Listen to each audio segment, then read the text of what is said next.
नमस्कार दोस्तों, स्वागत है आपका डीटीएस डायनेश टेक स्पार्क पर। दोस्तों, आज का विषय है बहुत ही महत्वपूर्ण भारतीय युवाओं के सामने आने वाली चुनौतियां। जी हां, हम बात करेंगे उन 10 बड़ी मुश्किलों की जो हमारे देश के 15 से 24 साल के नौजवानों को घेरे हुए हैं। लेकिन चिंता की कोई बात नहीं, क्योंकि हर समस्या के साथ हम उसका समाधान भी ढूंढेंगे। आज हम सिर्फ चुनौतियों को गिनेंगे नहीं, बल्कि उनसे लड़ी डाहने के लिए रास्ते भी तलाशेंगे। सरकारी योजनाओं से लेकर सामुदायिक कार्यक्रमों और व्यक्तिगत प्रयासों तक हम हर उस पहलू पर रोशनी डालेंगे जो इन मुश्किलों को मौकों में बदल सकता है। तो चलिए शुरू करते हैं और देखते हैं कि कैसे हम मिलकर एक बेहतर कल बना सकते हैं। दोस्तों, सबसे पहले बात करते हैं एक ऐसी चुनौती की जो अक्सर नजरअंदाज कर दी जाती है, मानसिक स्वास्थ्य। क्या आप जानते हैं कि भारत में 15 से 24 साल के साथ 0.3% युवा किसी न किसी मानसिक रोग से जूझ रहे हैं? और तो और 70 से 92% युवाओं को सही इलाज ही नहीं मिल पाता। लेकिन हमें घबराना नहीं, बल्कि इस समस्या से लेडी डिहना है। सरकार ने टेलीमेडिसिन नाम से एक टोल फ्री हेल्पलाइन 14416 शुरू की है, जहां 24 घंटे 7 दिन मनोवैज्ञानिक से बात कर सकते हैं। इसके अलावा राष्ट्रीय मानसिक स्वास्थ्य कार्यक्रम के तहत जिला स्तर पर भी मानसिक स्वास्थ्य क्लिनिक खोले जा रहे हैं। दोस्तों, मानसिक स्वास्थ्य के बाद बारी आती है एक और बड़ी चुनौती की, बेरोजगारी। 2023 के आंकड़ों के मुताबिक युवा बेरोजगारी दर 10% से भी ज्यादा है। इसका मतलब है कि हर 10 में से एक नौजवान को नौकरी नहीं मिल रही है। और तो और 23.5% युवा NEET श्रेणी में आते हैं, यानी न तो वे नौकरी कर रहे हैं, न ही कोई प्रशिक्षण ले रहे हैं। लेकिन दोस्तों, उम्मीद की किरण यहां भी है। प्रधानमंत्री कौशल विकास योजना के जरिए आप मुफ्त में कौशल प्रशिक्षण प्राप्त कर सकते हैं। साथ ही PM इंटर्नशिप स्कीम के तहत 1 करोड़ युवाओं को पेड इंटर्नशिप दी जा रही है। यानी अगर आप मेहनत करने को तैयार हैं, तो मौके की कमी नहीं है। दोस्तों, हमारे देश में शिक्षा को बहुत महत्व दिया जाता है, लेकिन कई बार यही शिक्षा बच्चों पर दबाव बनाने लगती है।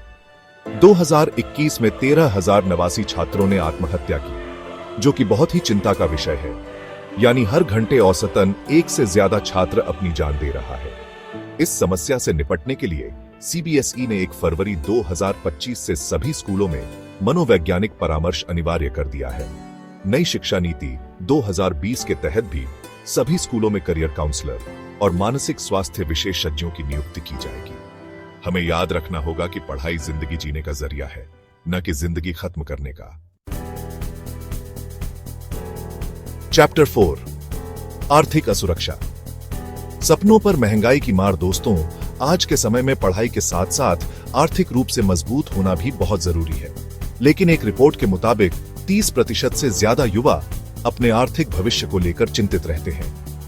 60% से ज्यादा युवा तो पेचेक टू पेचेक जीने को मजबूर हैं, यानी उनके पास बचत करने के लिए पैसे ही नहीं बचते। इस समस्या से निपटने के लिए सरकार ने कई योजनाएं चलाई हैं। कॉमन सर्विस सेंटर CSCS के माध्यम से आप मुफ्त में वित्तीय साक्षरता प्रशिक्षण प्राप्त कर सकते हैं। मेरा युवा भारत प्लेटफॉर्म पर आपको कई स्वरोजगार के अवसर भी मिल सकते हैं, जिससे आप अपना खुद का काम शुरू कर सकते हैं। चैप्टर 5, डिजिटल लालसा, मोबाइल की कैद में जिंदगी। दोस्तों, आज का युग टेक्नोलॉजी का युग है और इंटरनेट हमारी जिंदगी का अभिन्न हिस्सा बन चुका है। लेकिन कई बार यही इंटरनेट हमारे लिए लत बन जाता है।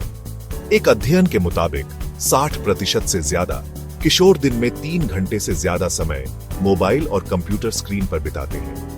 इससे उनमें चिंता, तनाव, एकाग्रता की कमी जैसी समस्याएं पैदा हो रही हैं। लेकिन दोस्तों, हमें टेक्नोलॉजी का गुलाम नहीं बनना है। मोबाइल और कंप्यूटर का सीमित और संतुलित उपयोग करें। दिन में कुछ समय ऐसा जरूर निकालें जब आप अपने परिवार और दोस्तों के साथ बैठें, खेलें, कूदें, किताबें पढ़ें या फिर प्रकृति के साथ समय बिताएं। चैप्टर 6, साइबर बुलिंग, ऑनलाइन दुनिया का खतरा। दोस्तों, जैसे जैसे हम डिजिटल दुनिया में आगे बढ़ रहे हैं, वैसे वैसे साइबर क्राइम के मामले भी बढ़ते जा रहे हैं। साइबर बुलिंग भी इन्हीं में से एक है। 35% से ज्यादा भारतीय छात्र ऑनलाइन बदमाशी और उत्पीड़न का शिकार होते हैं। दोस्तों, अगर आप भी कभी साइबर बुलिंग का शिकार होते हैं तो चुप न रहे। राष्ट्रीय बाल अधिकार संरक्षण आयोग NCPCR ने preventing bullying and cyber bullying नाम से गाइडलाइंस जारी की है, जिसमें बताया गया है कि ऐसी स्थिति में क्या करना चाहिए। आप उन लोगों को ब्लॉक और रिपोर्ट कर सकते हैं जो आपको परेशान कर रहे हैं। साथ ही आपको परेशान करने वाले मैसेज और कमेंट के स्क्रीनशॉट ले लें और अपने माता पिता या किसी BDD को जरूर बताएं। चैप्टर 7, नशा जिंदगी को ढलान की ओर। दोस्तों, नशा एक ऐसी बुराई है जो धीरे धीरे हमें अंदर ही अंदर खोखला कर देती है। एक रिपोर्ट के मुताबिक 10 से 17 साल के 1.3% बच्चों ने शराब पीना शुरू कर दिया है, जबकि 8.4% किशोर तंबाकू का सेवन करते हैं। नशे की लत से बचने के लिए सरकार ने नशा मुक्त भारत अभियान शुरू किया है।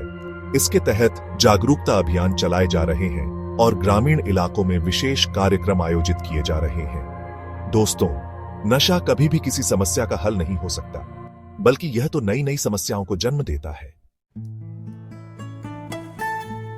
दोस्तों, यौन और प्रजनन स्वास्थ्य एक ऐसा विषय है जिस पर खुलकर बात करना आज भी हमारे समाज में एक तब्बू माना जाता है। लेकिन यह एक ऐसा विषय है जिसके बारे में जानकारी होना बहुत जरूरी है, खासकर किशोरावस्था में। भारत में 15 से 19 साल की किशोरियों में प्रजनन दर 11 प्रति हजार है और गर्भावस्था से जुड़ी जटिलताएं किशोरियों की मृत्यु का एक बड़ा कारण है। इस समस्या से निपटने के लिए सरकार ने 8,000 से ज्यादा किशोर मित्र स्वास्थ्य क्लिनिक खोले हैं, जहां किशोर और किशोरियां मुफ्त में परामर्श और चिकित्सा सुविधाएं प्राप्त कर सकते हैं।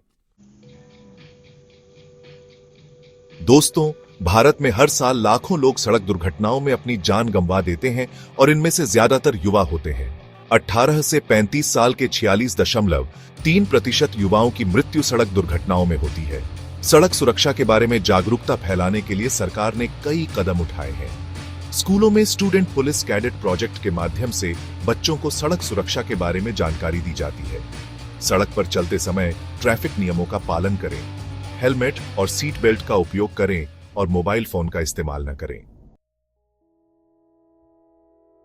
दोस्तों, जलवायु परिवर्तन आज दुनिया की सबसे बड़ी चुनौतियों में से एक है। बढ़ता तापमान, पिघलते ग्लेशियर, बढ़ता समुद्री जलस्तर, ये सभी जलवायु परिवर्तन के ही नतीजे हैं। एक सर्वेक्षण के मुताबिक 26% से ज्यादा युवा जलवायु परिवर्तन को लेकर बहुत चिंतित हैं और इस चिंता का असर उनके मानसिक स्वास्थ्य पर भी पड़ रहा है। लेकिन दोस्तों, हमें निराश नहीं होना है। हम सभी मिलकर इस मुश्किल का सामना कर सकते हैं। इंडियन यूथ क्लाइमेट नेटवर्क जैसे संगठनों से जुड़कर आप भी इस दिशा में काम कर सकते हैं। पेड़ लगाएं, पानी बचाएं, बिजली की बचत करें और अपने आसपास के लोगों को भी जागरूक करें। दोस्तों, ये थी भारतीय युवाओं के सामने मौजूद 10 बड़ी चुनौतियां। लेकिन याद रखिए, हर चुनौती एक अवसर भी होती है। हमें इन चुनौतियों से घबराना नहीं है, बल्कि इनका सामना करना है। सरकार द्वारा चलाई जा रही योजनाओं, सामुदायिक कार्यक्रमों और व्यक्तिगत प्रयासों से हम इन चुनौतियों पर काबू पा सकते हैं और एक बेहतर भविष्य का निर्माण कर सकते हैं। अगर आपको ये वीडियो पसंद आया हो तो इसे लाइक और शेयर जरूर करें। कमेंट में ये भी जरूर बताइएगा कि आपके हिसाब से आज के युवाओं के लिए कौन सा मुद्दा सबसे ज्यादा महत्वपूर्ण है। धन्यवाद।